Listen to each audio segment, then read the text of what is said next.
You might think that I have totally lost it because I'm sorting tiny little pieces of scrap like this and I'm putting them into containers. And you might be right. Maybe I have really lost it. But the reason I'm going to give you that I'm doing this is because my next project, such as Molly and Levi, and my next piece of blue jean fabric collage, I want to do an owl, and I will need this for feathers. Look at this. Can't you just see owl feathers here?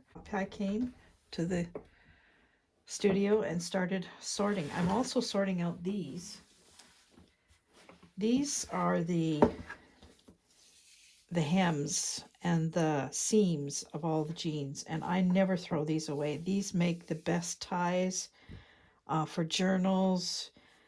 I've made Levi's halter was made out of these.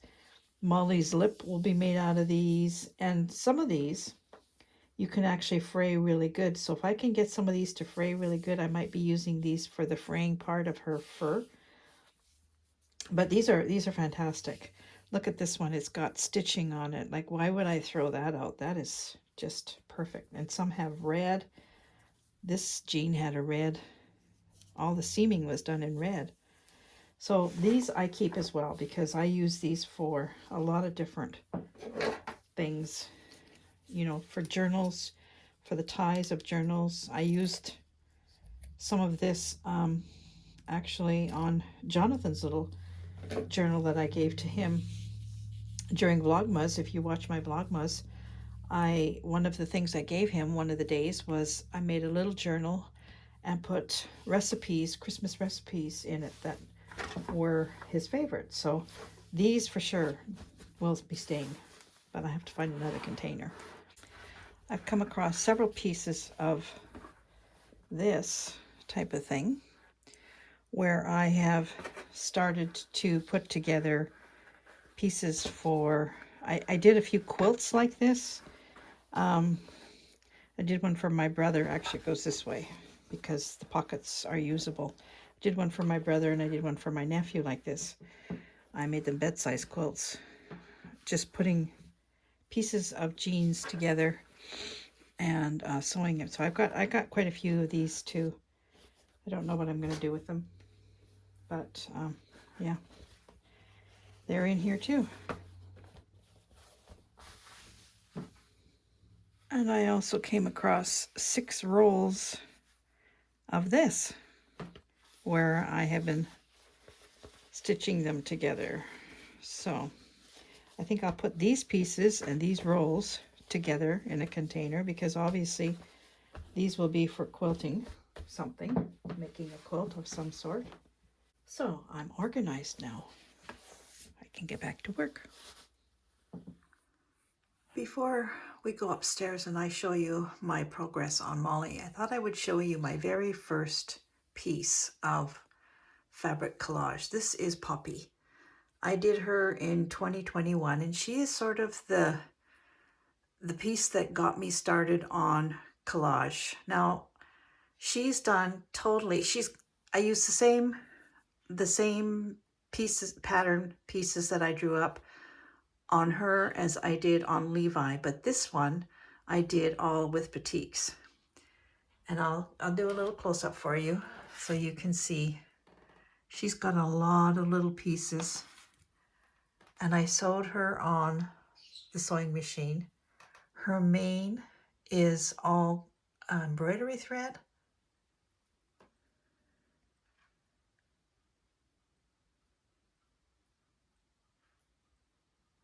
I've done a little bit of coloring in around her nose here and around here with some paint, but the rest of her is just all fabric.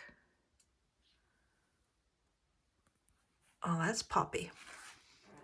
After I did Poppy, I did another one in all batik. She was blue, and that one was sold. But after I sold that one, I entered her into a juried art competition in Manitoba, and I won first prize actually in her category. So I entered her and a cow, and I won first prize for both of them. So I was really chuffed that my very first, pretty much my very first pieces were so well taken. So then I did, after the blue one, then I did Levi. And I've done quite a few cows. I've done quite a few cows. And now I'm doing the dog. And I have plans for other animals. So this is Poppy. She lives in our bedroom on the wall because she goes so good with the gray. I actually do like the batik. I think it's really very pretty, very elegant.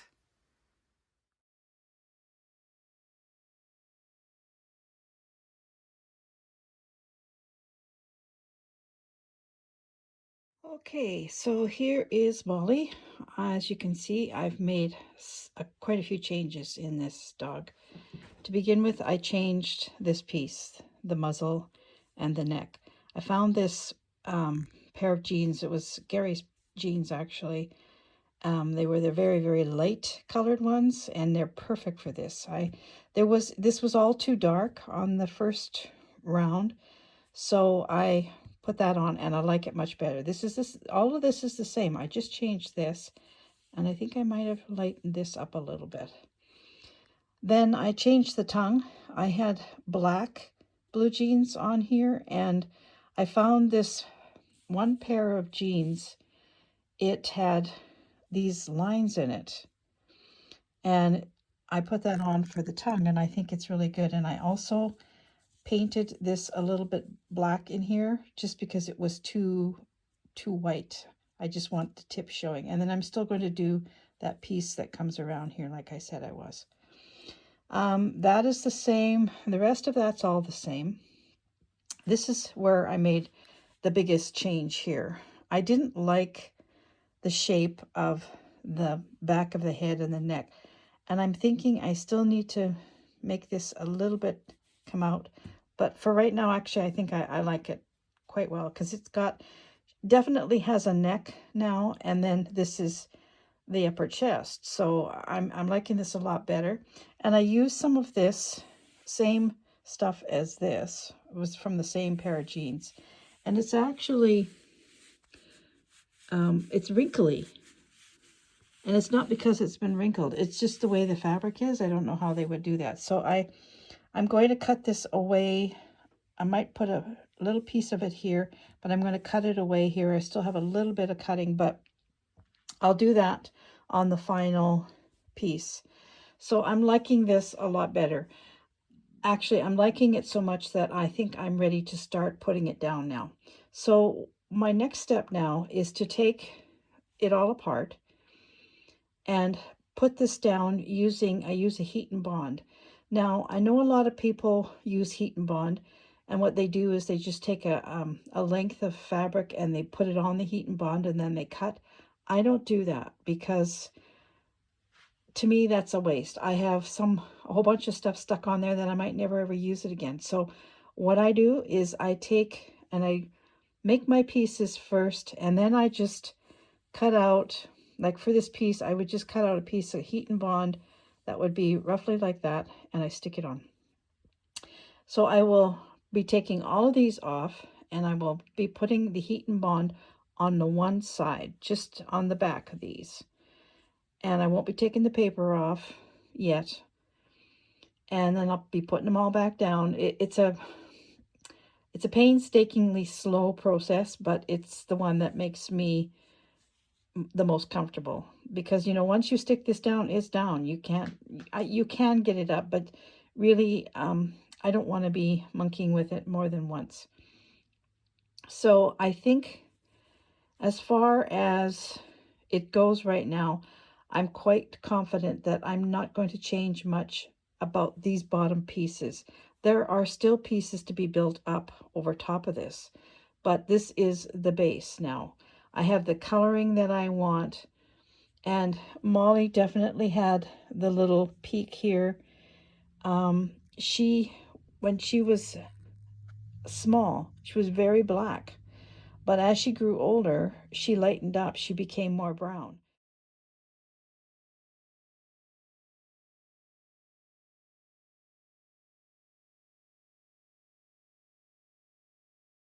So this is more how Molly was throughout her life. She was lighter in the face. She was more brown. She had a little bit of black up here. And then she had pieces of black, but not a lot of black. She was different colors of browns, and even she had a little bit of white in her too. And of course, these ears will be bent forward a little bit, but I'm very happy with this. Now, I think what I'm going to do is I'm going to start to put it on this fabric. And again, like I said before, this is a different way that I'm doing it this time.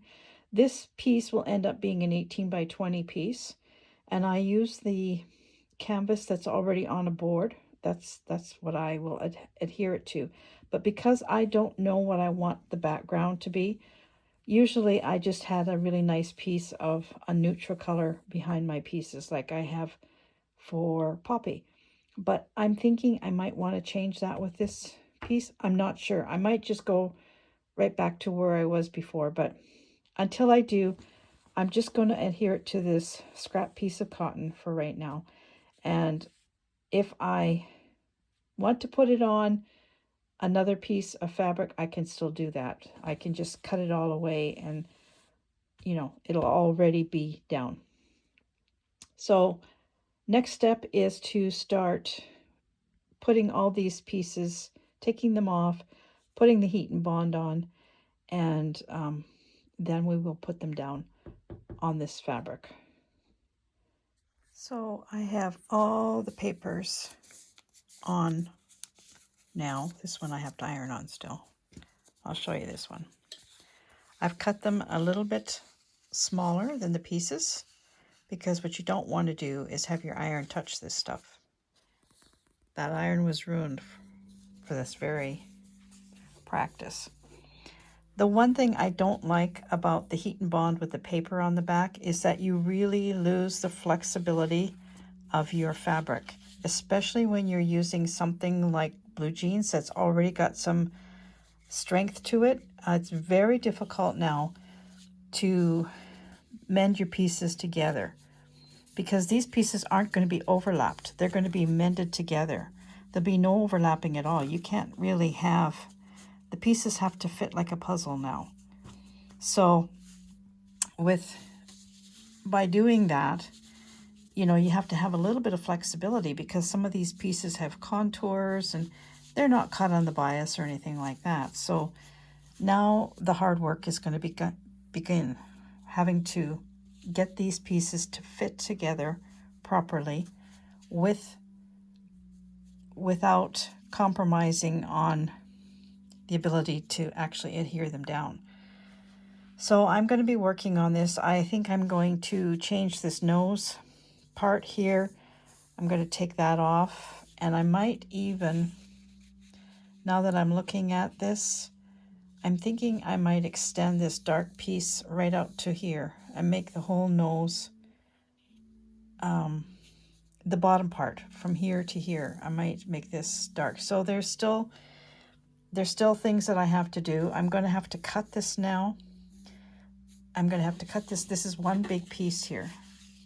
I'm going to have to cut it so that I can form it better, so that I can bend it. Now I can't bend it. It won't bend because of the paper that's on the back. So there's a little bit of frustration ahead, and this is going to take me some time, and I'm definitely not going to do it today. I need to have a good sleep and several cups of coffee, and then I will be able to persevere and get this laid down so that everything fits together without overlapping. There should be no overlapping, because when it comes time to stitch, I can't be stitching through 2 layers. I can only stitch through 1, and I want a seamless join on all of these seams. So that is where we're going to leave it for this week. Thank you so much for coming along. And next Wednesday, hopefully, all of this will be down and I will be working on the next layer. Don't forget, I'm doing it as a 3D. So the very first thing that's going to have to go on is this part here, and then I'll be building over it. I won't be building over it, but I'll be building, how do I even explain it? I don't know. You'll know what I mean once you see it all done. These little scraps I do not throw away, but make sure that they're nowhere near your iron. These are good for my next project of making the owl.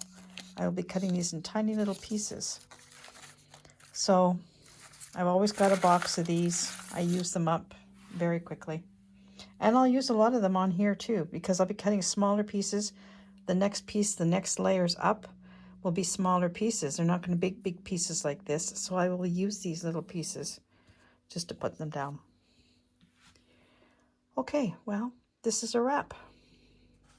I'll see you next week. Bye for now. I thought I was finished with the video, but it appears I'm not. When I was looking for that very light blue jean that I replaced on Molly's face, I found some projects that I had started a year or so ago, and I had every intention to finish them and put them in the same place where Levi is, but things kind of fell apart between the person over there and myself, and so I stopped because I actually don't trust that person, and I didn't want to put these in there. I still haven't got Levi back, but I'm going in there in a week or so, and I'm gonna raise the roof. So anyway, these pieces all were started as sort of a backup. If Levi was going to be sold, I'd take another one in, but I'm not doing that. I'm absolutely not taking anything more there. So I have 4 pieces here in different stages of completion. One is almost finished. This one here is actually going to be stunning when it's done. So I'm going to show you close-ups of these. I am going to complete these, and I'm going to hold my own sale. I'm either going to have an open house here, or I think actually besides that, I think what I might do is I might go into a farmer's market and sell them this way. And if I don't sell them, oh well. I mean, they're just material, really. It's nothing. I mean, a lot of work will have gone into them, but I could give them away. I could even do a giveaway. I would have no problem giving one of these away. Only thing is, it would not be mounted on a board. If I was to do one of these as a giveaway, it would come to the recipient in a tube, and that person would have to go and get a board and mount it. So, but I'm going to show these to you. That's a long way away. I'm going to take the camera off the tripod here, and I'm going to show these to you. So this fellow is not done. It's the base is done, but it needs a lot of work. It needs some shading, it needs some top stitching still. It needs a lot of extra work. It needs eyelashes, it needs work done here. There's quite a bit that still has to be done on that, but I think it's going to be pretty cute when it is done. This is the one that I think is going to be stunning when it's done. Now, when you look at that, it looks very, very dark, but if you go up close to it, it is full of color. Now, the only thing I've stitched is just this one piece, and I did it to see if it would stand out, and it really has not. It has in a way, but what I'm going to do is I'm going to top stitch the rest of, especially of the face, the shape of the face, the nose, right around here. I'm going to top stitch that all with almost like a lime green thread. But then I'm going to take paint and I'm going to augment all that I've done with a really, like, maybe pink or a light blue, and that's going to pop that all out of there. None of this is stitched yet. This is all just loose, if you can see. It's stuck there. It's got the heat and bond on it, but it has not been stitched. So my first thing to do here is to get it to the machine and get it stitched down. And then I can start working on, you know, bringing the face out. But I actually think this one is going to be a really stunning horse when it gets done. The mane I will make light. I will do it in a tan color, or if I could get a gold like this. Actually, I do have a gold thread like this. I could do it. And I actually have some antique, I think it's size 20 crochet cotton, and it is shiny, very beautiful shiny crochet cotton. It's very old. Would make a beautiful mane. So that is the second one. This one is very similar to Lily, the one that I won the prize with. Lily has a lot more of this blue. This one has more darker accents, but again, this one can be a stunning horse when it's done. Nowhere near done yet, but it's got a very good base. And this one is almost done, actually. It needs eyelashes, and it needs a straw. I usually put a piece of hay coming out, a real piece of hay sticking here. It needs a little bit of shading around the eyes and the face. There's some work to be done with paint, but of all four, this one is the closest to being completed. So I think what I'm going to do is, when my back is killing me, whoops, what's going on here with this camera? When my back is killing me from bending over working on Molly, I'll pick up one of these and do a little bit of work. And I'm not going to put them away until they're finished. Then I can put them away, or I'll mount them. So I just want to show you what it is I mount them on. I don't know why that shut off. I use a board, just an artist board, canvas mounted on a board, 16 by 20. All four of these are 16 by 20. And I just mount them on here. I wrap the canvas around and staple it to the back, and then I put another piece of paper over top. And that's how, oops, sorry, that's how they're mounted. So I could actually give one of these away. I really could. I wouldn't have a problem with it at all, but I would not put it on the board because it would be just way too much postage. I could put it in a tube and send just the finished piece, and the person mount it themselves, which isn't really hard to do. But that's for a whole nother time, isn't it? So I just wanted to show this to you. And yeah, a lot more work for Dale to do someday. These aren't a priority. Molly is going to be done first because Molly's going on my wall. Molly will not be leaving this house. Okay, so now I will say it's a wrap, and I'll see you next Wednesday. Bye for now.